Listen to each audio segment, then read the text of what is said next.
When I downgraded the custom retro PC I built from a Pentium 4 to a Pentium 3, this left a bit of a gap in my collection. Today, we'll fix that.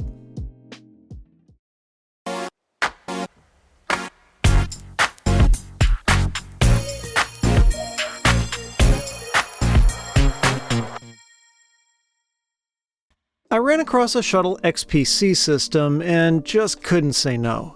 It's a model from 2005, a time when small PCs weren't nearly as common as they are now, and Shuttle was one of the first names that came to mind when the topic came up.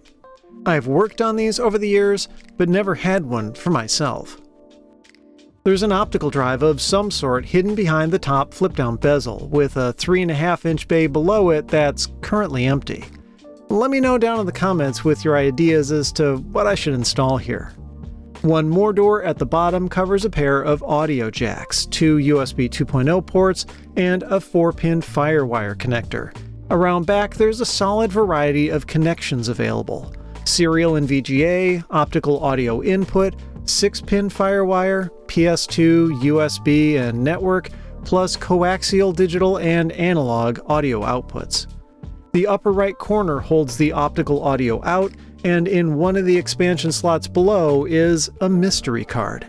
It looks like a VGA input, but something tells me that's not what it's for.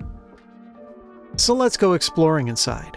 Just 3 thumb screws hold the casing on, which to my surprise is made from aluminum.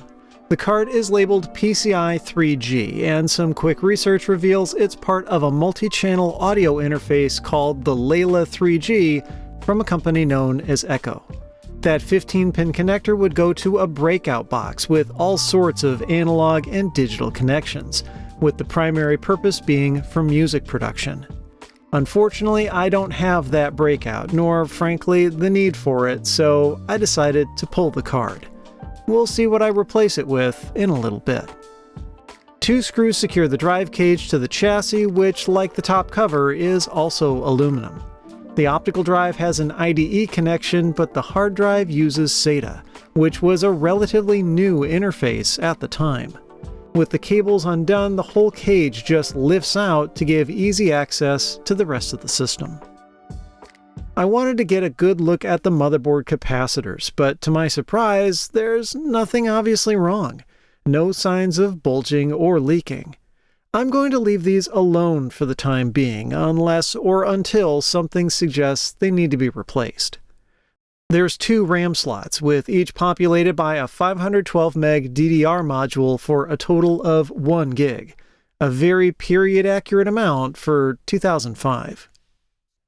The other thing to check out was the CPU. No doubt the thermal paste needed some attention given its age.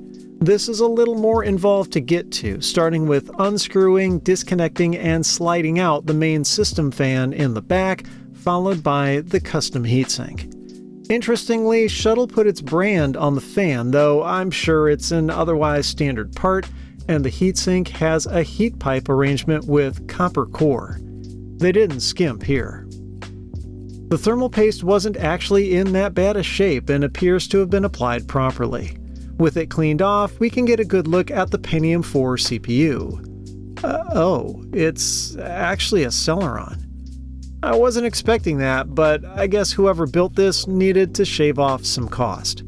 But this got me a good look at some more capacitors that were hiding under the heatsink, and Shuttle didn't cheap out on them. They're solid polymer caps from Panasonic, which will never leak, and you can even still buy these exact parts brand new. I replaced the CMOS battery while I was in here, then took a look at the drives. The optical drive is a DVD burner from Sony, which apparently is really just a rebadged unit from Lite-On. This sort of thing was starting to become more common in the mid-2000s, as were mergers. Sony and NEC ended up joining forces in 2006 to create a new optical drive manufacturing company called OptiArc. Next up was the hard drive. After getting it unscrewed from the cage, I found that it was an 80GB model from Seagate. At first I wanted to replace it with an SSD, since that would reduce noise and, of course, speed things up. But after finding that the mounting bracket interfered with the drive cage, it got me rethinking my plans. Ultimately, I should stick to keeping this shuttle period accurate. A noisy, comparatively slow mechanical drive was just part of the experience, so the Seagate went back in. We can explore the early days of consumer SSDs another time. I got some fresh thermal paste applied to the CPU, then reinstalled the heatsink. These shuttle systems were often sold as so-called bare-bones machines, where you had to supply your own CPU, RAM, and other parts, so it's nice to see that despite the tight quarters, it's actually pretty easy to work on these. The presence of both IDE and SATA shows that this was during a time of transition for PC hardware, and we'll see other examples in this machine too.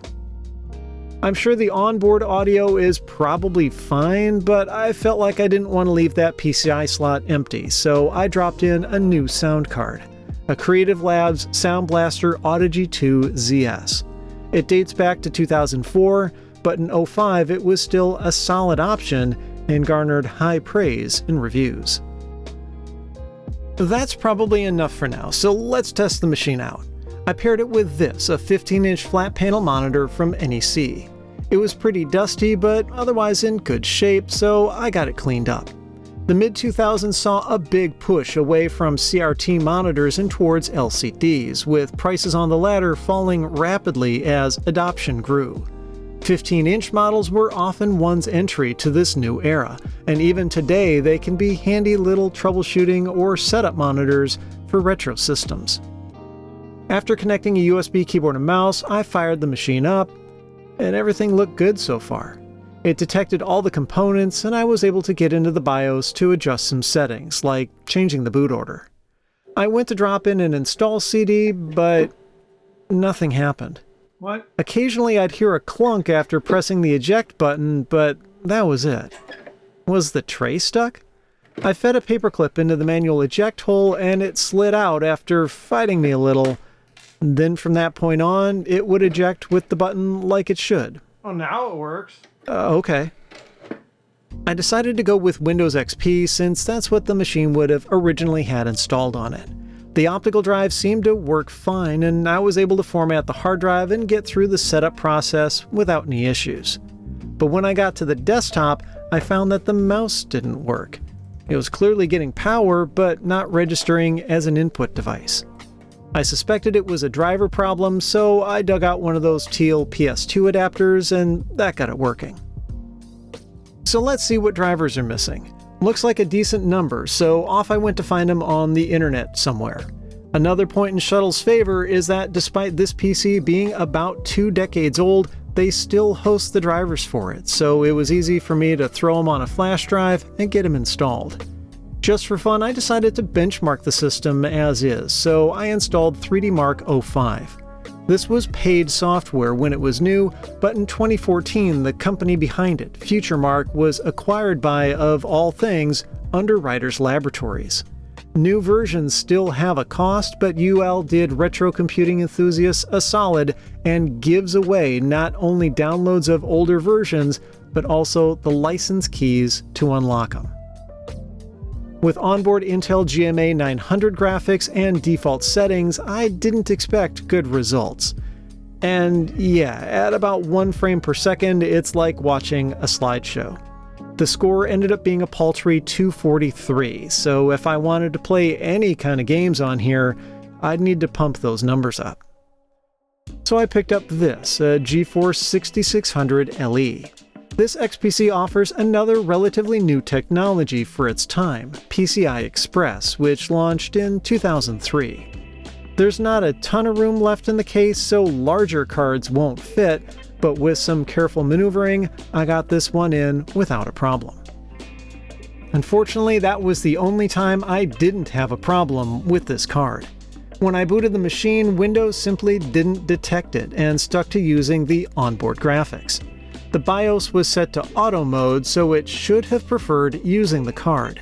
I noticed the Molex plug and figured I had made a dumb mistake, but plugging in a spare power connector caused another problem. It would keep me from being able to close the case.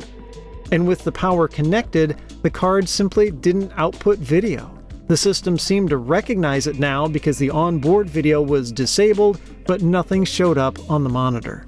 I tried hooking up another screen using the DVI port on the back, but still, no dice.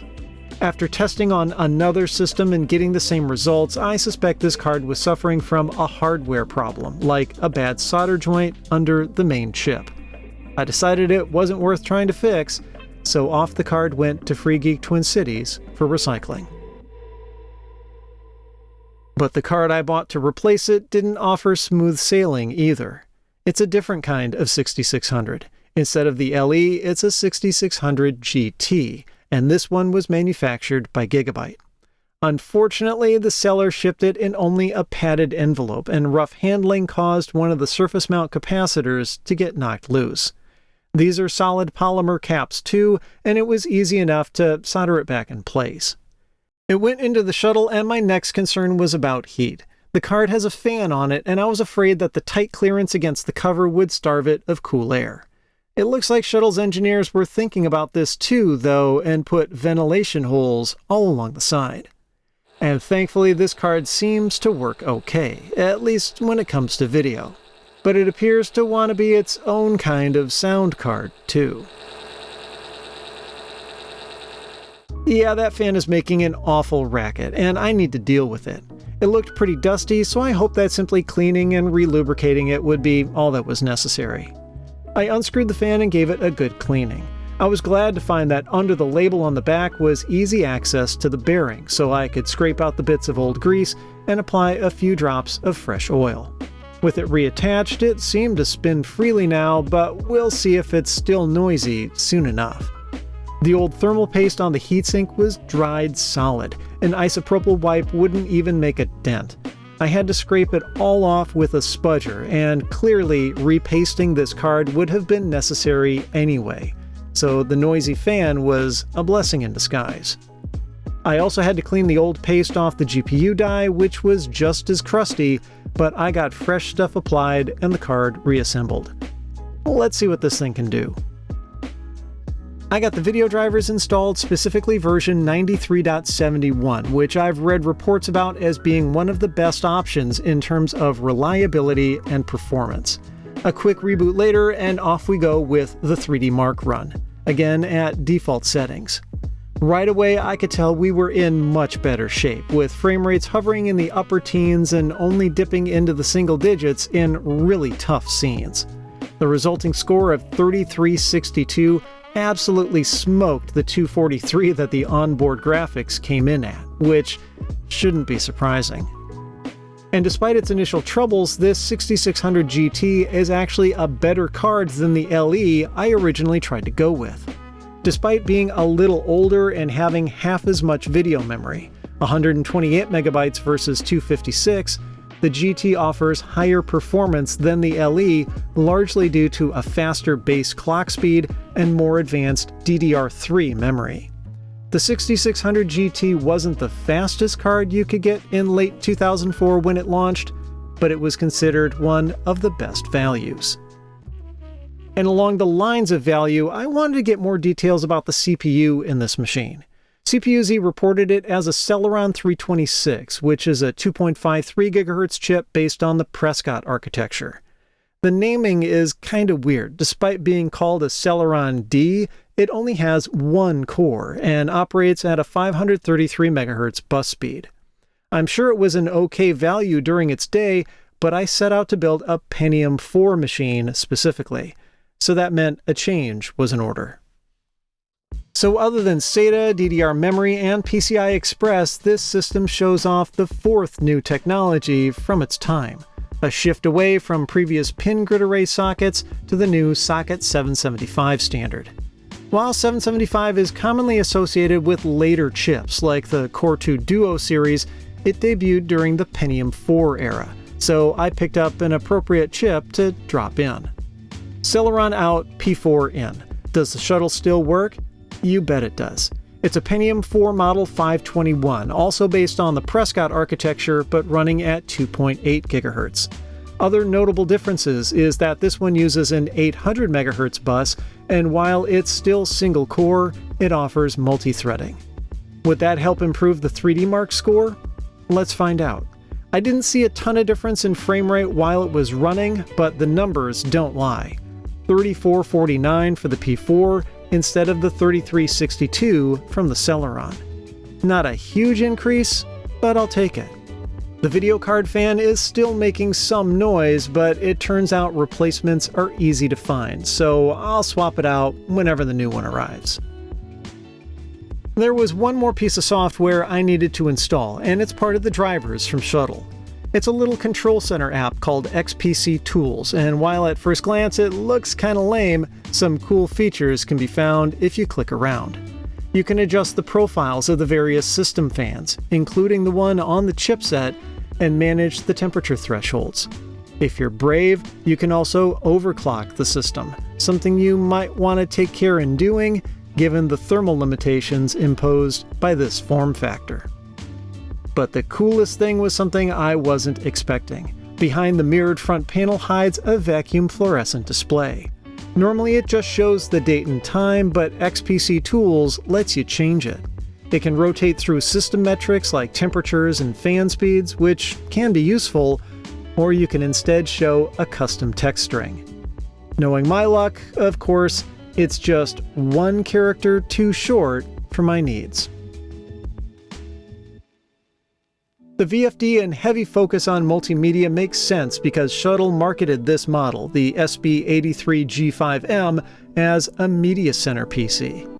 It would have fit in well in an entertainment cabinet underneath a TV, and at some point in the future, maybe we can explore the whole Windows XP Media Center Edition experience. It definitely feels like it's from another era, when compact but powerful little PCs were novel. Given where we're at now with things like the NUC series, one would expect Shuttle to have given up on this market. Except they haven't. The company seems to have focused its efforts on embedded systems for industrial and commercial markets, but it still produces the XPC series of cube-like computers for enthusiasts, supporting the latest processors, yet keeping the same familiar styling and logo. There's something oddly comforting about that. The pace of progress practically promises that as soon as we get used to a technology or design, it changes on us. But the XPC series still looks like little has changed, at least on the outside. I'm really happy with how this thing turned out. It's basically everything I'd hoped it would be, a small, relatively quiet retro PC that can still pack a punch. Some may take issue with the idea of a Socket 775 machine being called retro, but even if we're not completely there yet, just give it some time. These shuttles will still be here waiting whenever you're ready. If you liked the video, I'd appreciate a thumbs up and be sure to subscribe. Here's another episode you should check out, and as always, thanks for watching.